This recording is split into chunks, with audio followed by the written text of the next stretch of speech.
Yo, a little dirty. That's better.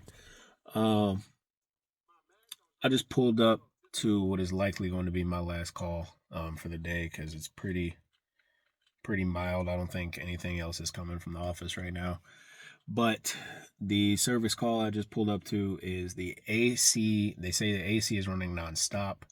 It never turns off. I just cracked my window to see if I could hear the condenser fan going. I don't even hear it, so I think the air handler's running. We might have a clogged drain line. The float switch issue. I don't know. Let's go check it out.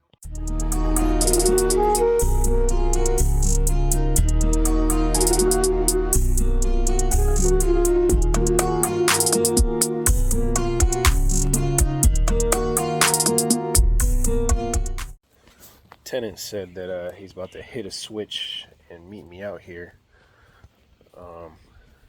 Oh, we got us a little friend. Oh, he ran right away. Let's see what's going on. So I think he did just put power back to it. Let's see.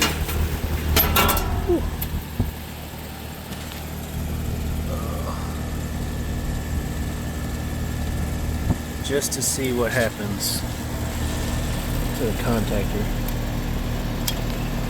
Oh, I think we do have a stuck contactor. Alright.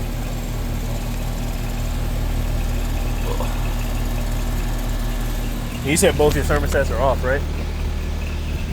Alright. Meter said the volts. That suction line is getting extremely cold. It's actually starting to frost. But from common to yellow, we have 0 volts. So it's not making a call for cool. And just to make sure we do have 24 volts, RNC. But yeah, I do think we got a stuck contactor. Let's get that thing out of here. It never ceases to fail that, when you've got a job that's like 30 minutes outside of your normal work area, and it'll be like a small part, like a capacitor or something, in a specific size, or like a contactor,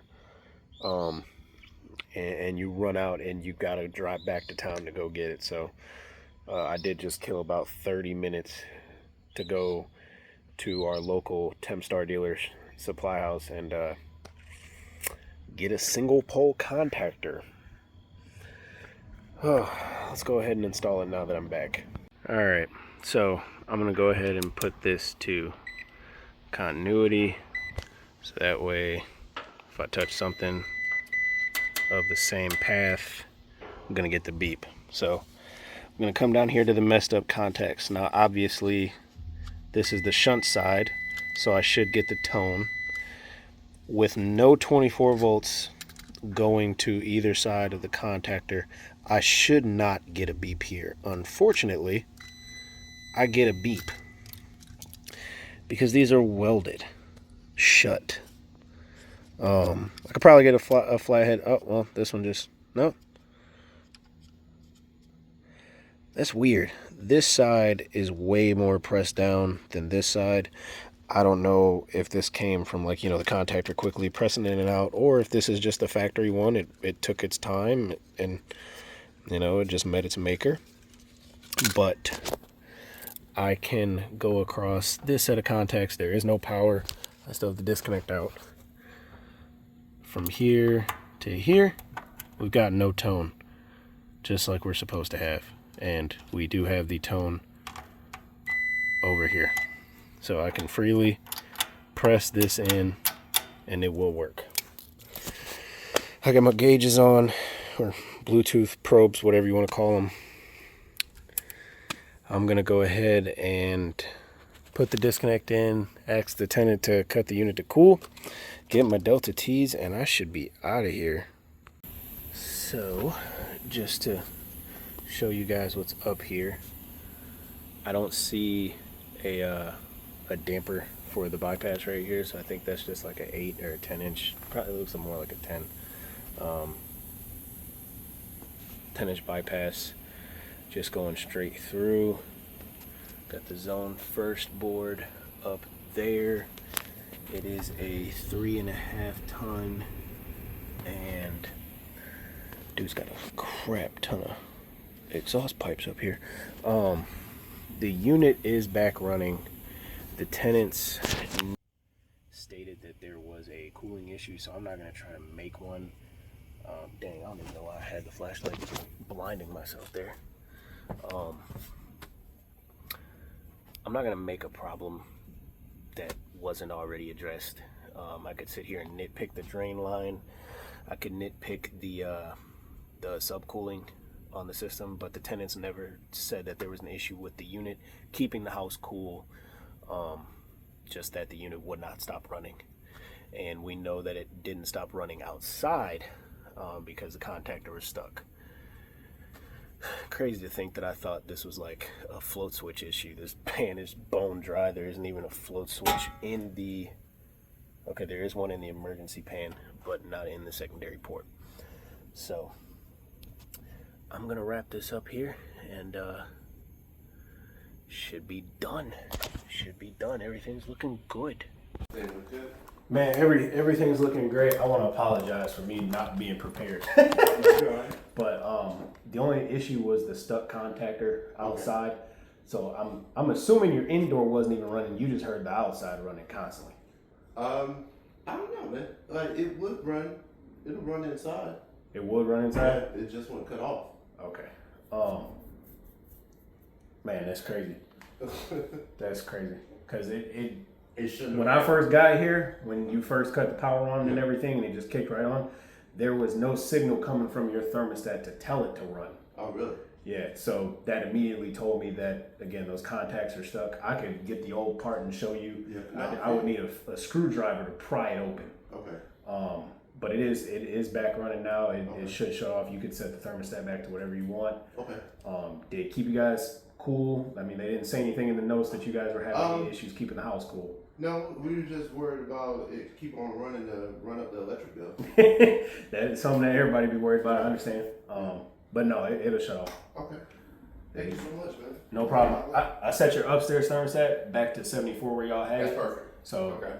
You're all good. I just got to grab my stuff from the side of the house. Okay. Thanks, man. No problem, man. Y'all have a good rest of your day. All right, you as well. Thank you so much. And that takes care of that. Buddy's got a crazy car collection, though. Monte Carlo, and an Impala, a good clean Impala on the other side of the garage. Both of them fitting in there. I don't know what's up under that, but the Silverado right there, I don't know what rims those are, but boy, does that chrome on chrome look nice. And indeed did stop. Let's go home, ladies and gentlemen. Let's go home.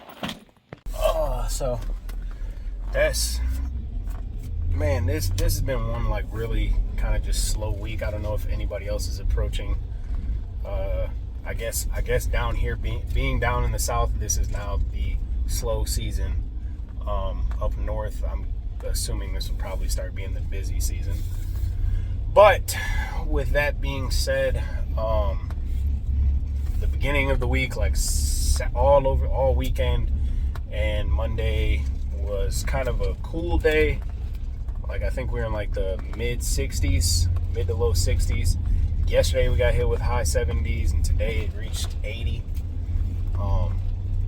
But pretty much I've just been slacking on keeping the truck stocked because I haven't had that many service calls.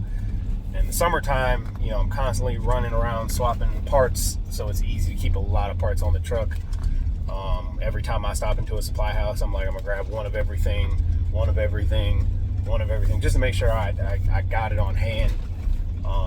You know, the small things. I'm not packing one of everything for fan motors, but just like, you know, okay, let me just make sure I'll get one 45.5, one 35.5, so on and so forth. One contactor, one transformer, boom, bam, bing. But I think the last time I truly like stopped in a supply house, made sure I had everything all the way down from PVC pipe to refrigerant, was probably like last Tuesday. So today, let me know. I gotta really go through and kind of, I guess, do like an inventory on the truck and figure out what I have and what I don't have. But and then also start stocking the truck for more heating season repair parts. Where I'm at, I don't deal with a heck of a lot of gas. And most of the time when we're finding like the old natural draft furnaces, and we're finding them with crack heat exchangers, or the investors are tired, the property managements and investors are tired of dumping money into the old things, they're like, well, let's just convert it to electric. So then, again, not carrying a lot of gas parts, but I do carry some obvious flame sensors. I think I might try to find that new flame sensor that I think somebody introduced last year, that is like one flame sensor that can be bent into all the angles for all the models. I might see if a Supply House is carrying that, just to see. What else would I carry? I'll have to make sure I got sequencers on the truck. Things of that nature, things to handle the electric heat, reversing valve solenoids. Got to make sure I got the magnet solenoids on those.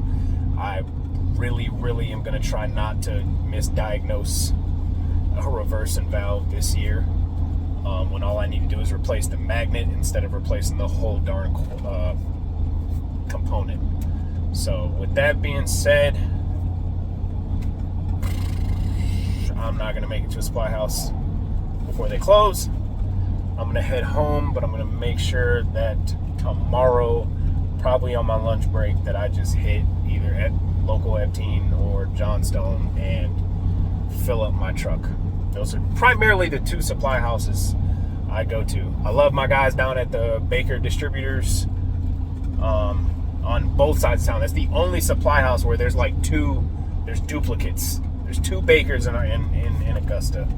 And I do like that, because if I'm on one side of town, I can hit that one. If I'm on the other side of town, I get that one. For the most part, there's one major carrier, Payne, Bryant dealer. Then there's Tempstar, who we deal with for all of our other ICP brands, aside from Grand Air, because that's Baker. But, mix and match, whatever, it doesn't really matter. They're all ICP. They can all pretty much take the same crap. So I don't know. My guys at Epteen told me I need to go to them and record me getting stuff off the shelves and talk about how great they are. I said, only if I can get like a little care package from y'all with like some free stuff. And he was like, hey, I'll make it happen if you can give us some advertisement. So who knows? But with all that being said, guys, thank you for tuning in today.